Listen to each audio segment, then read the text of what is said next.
In the Highlands of Scotland, it was race day last week. In the wake of the English Channel's Big Swim came the Scottish Mountains' Big Climb. Ben Nevis, the highest peak of them all, was the target once again for a group of runners. 21 men had entered for a race that qualifies as Britain's toughest race on foot. For everyone who completed it, there was to be a prize, with a bottle of whisky for the last man home.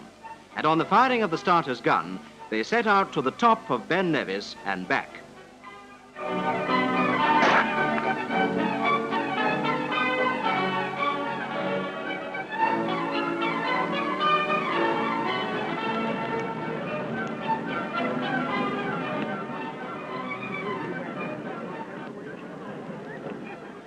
With the starting point in Fort William left behind, the runners were now on the open road, with 15 miles to go before they got back to Fort William.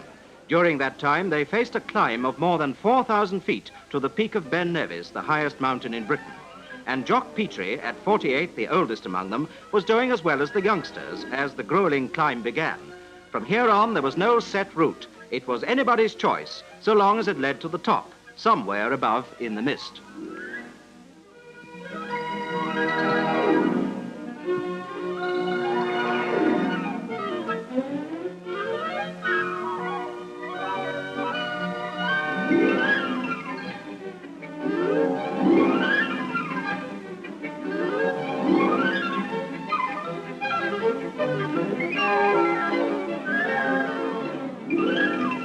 To keep in touch with the runners, walkie-talkie sets were used both at the summit and at base. And there, on a large map, the people of Fort William, reinforced by hundreds of holidaymakers, followed the race as each man's progress was marked up.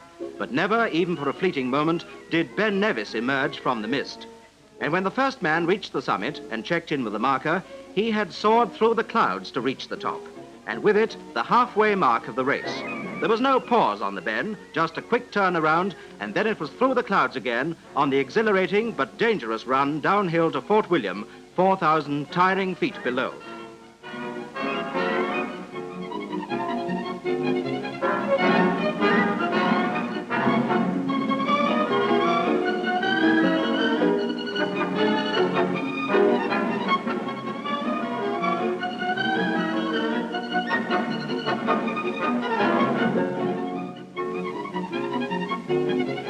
Seven miles down, and the park at Fort William was within reach again.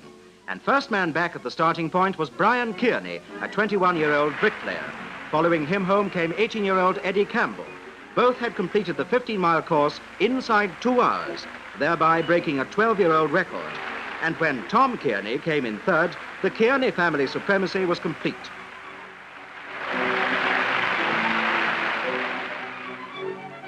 To the winner, a cup. And to others who finished within 3 hours, a medal. And to Mr. Petrie, who had given up halfway, a silver bowl for being the oldest competitor in the fastest Ben Nevis race on record.